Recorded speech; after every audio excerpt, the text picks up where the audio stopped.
I had just transferred and was a sophomore at Georgetown University. It was a chilly, gray Sunday morning, and I joined a huge crowd of thousands of people in Lafayette Square, across the street from the White House, to stand in mournful silence. A few minutes after 1 o'clock that afternoon, the doors of the White House opened, and the flag-draped casket of President John F. Kennedy was carried out. The casket was placed on a horse-drawn caisson for a solemn procession right here to the U.S. Capitol. The route was lined with hundreds and thousands of mourners standing 10, 12 deep. Hardly anyone spoke. The only sounds were the clacking of horses' hooves, the sound of metal wheels on the pavement, and the muffled sounds and drums of the military escort. Coincidentally, more than 30 years later, I recounted that student experience to a colleague in the United States Senate. His name was Max Cleland from the state of Georgia. And he said to me, "Durbin, I was standing in the same corner in Lafayette Square that you were standing." He was a student at American University, there for the same reason I was, to witness history and to pay homage to our fallen president. There we were, just a few feet away from one another in Lafayette Square. But our lives took a much different course immediately after that. I went to law school, started a family, and my wife and I were blessed with 3 kids. Max Cleland enlisted in the U.S. Army in 1965 after graduating from college. Military service was a long tradition in his family. He spent 2 years in what he called a cushy job as an Army aide, and he hated it. He fought to be sent to Vietnam. In April of 1968, with less than a month left in his tour of duty, Army Captain Max Cleland found himself at the Battle of Khe Sanh, one of the longest and deadliest battles of the Vietnam War. It was April 8th, 1968. He jumped off of a helicopter and saw a hand grenade on the ground. He thought it had fallen off his flak jacket. As he reached to pick it up, the grenade exploded, tearing off his right arm and both of his legs. Max Cleland was 25 years old. When he was recovering at Walter Reed, a friend took his doctor aside and asked in confidence, what sort of life awaits this triple amputee? What would he actually be able to do? The doctor said that if Max ever recovered enough just to put on his own shirt, that simple task would exhaust him for the rest of the day. Well, that doctor didn't understand his patient. He didn't know Max Cleland.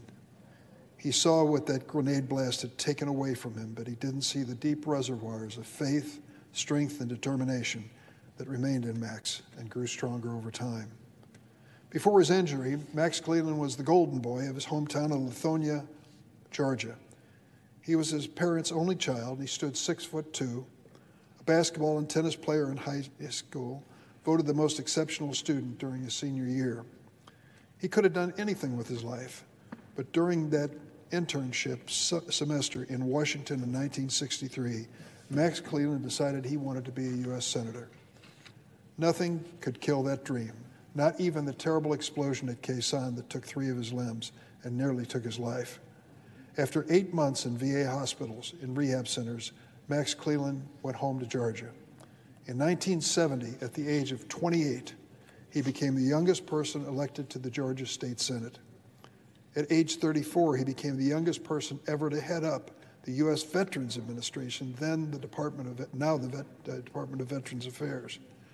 During his watch, VA doctors first admitted the existence of something called post-traumatic stress disorder. Max knew it well. He knew the hell of post-traumatic stress personally, deeply. He battled it every day. As VA administrator, he fought for treatment compensation for our vets, and he struggled with visible and invisible wounds of war. In 1982, Max Cleland was elected Georgia Secretary of State, a position he held for 14 years, and during that time he gathered some of the biggest vote totals in Georgia history. When Georgia Senator Sam Nunn said in 1996 that he was retiring, Max knew it was his chance. He threw his hat in the ring, and he was elected U.S. Senator from Georgia. We came together in the Senate in 1997. When Max came to the Senate, there was no ramp for wheelchair users in the Senate. He had to make his first speech from the back of the chamber. He tucked a quote from the book of Isaiah inside his breast pocket. It was simple. Do not be afraid. He joined the Armed Services Committee, expanded education benefits for all veterans through the GI Bill, just full of energy and good cheer. I remember that warm smile and his big belly laughs. His optimism was a choice, and it required grueling regimen to maintain it. Max Cleland took 3 hours every morning to prepare himself physically and mentally to face each day. 3 hours of prayer, meditation, Bible reading, and a regimen of strenuous physical exercise which he had to design for himself. I remember the Washington Post feature on him. He'd taken a spare bedroom in his apartment, covered the floor with mattresses, and did his own workout routine, this triple amputee, each morning. For years, Max felt a sort of shame about his injuries. He hated to be called a hero because he always thought the wounds were his own fault. He always thought that he had dropped the hand grenade that nearly killed him. Took 30 years for the truth to come out. Max was telling this story on national TV when a man called in afterwards and said, "I need to talk to Senator Cleland." And he said to him, "Max, that's not how it happened at all. I know, I was there." He said another soldier had dropped the grenade, a newbie who had failed to take the precautions more seasoned soldiers took to prevent accidental detonation. The story turned out to be true.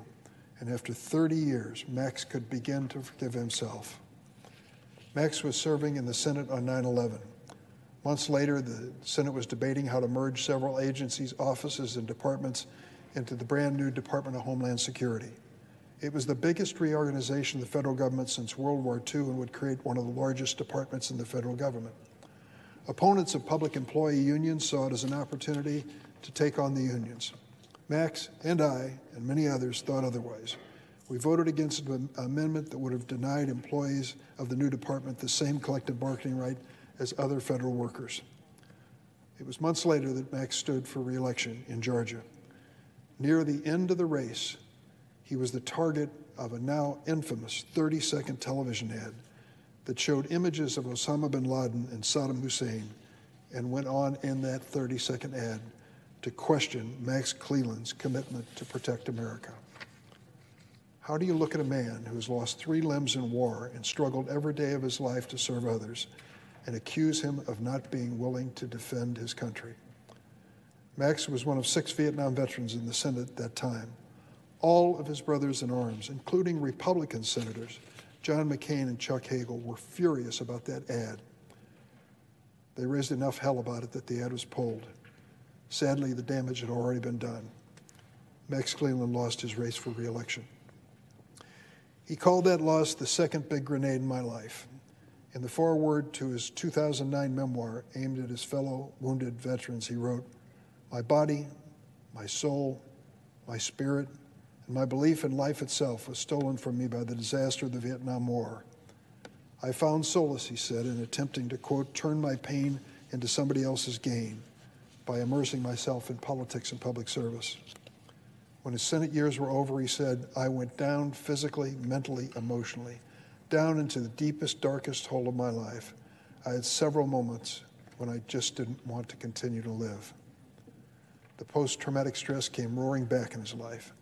And so 40 years after he first arrived there, Max returned to Walter Reed to try to mend not his body, but his broken heart.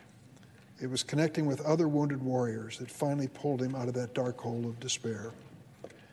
Thanks to many of his friends, and I want to especially salute my former colleague and close personal friend, Harry Reid. Thanks to their commitment to Max, they stood by him during this dark time. They helped him return to public service. He was appointed to the 9/11 Commission, served briefly there before accepting a position on the board of the U.S. Export-Import Bank. In 2009, President Obama chose Max to serve as Secretary of the American Battle Monuments Commission. Last week, Max Cleland died at his home in Atlanta. His big heart finally succumbed. He was 79 years old. On the same day that Max died, another veteran struggling with invisible wounds of war shot and killed himself on the steps of the Lincoln Memorial. Air Force Sergeant Kenneth Omar Santiago was only 31. In a note he posted on social media before he died, he said, "Nobody ever knows who is struggling or waging wars the eye cannot see. What does chronic depression even look like?" he asked. Max Cleland knew the answer to that question. If he had met Sergeant Santiago or any of the 17 veterans who die by suicide every single day in America, I think he would have told him the same thing Max told himself every day of his life. Hold on, seek help, do not be afraid. Max Cleland was a soldier, a patriot, and a friend. We can pay no better tribute to him than to honor his service and sacrifice and help those who continue to live with those wounds of war. Farewell, Max. I'll miss you. Madam President, I ask that the last statement be placed as a separate part in the record. Without objection. Thanks for watching, and if you haven't already, please consider subscribing to our channel. And while you're at it, please leave us a comment. Thank you for watching.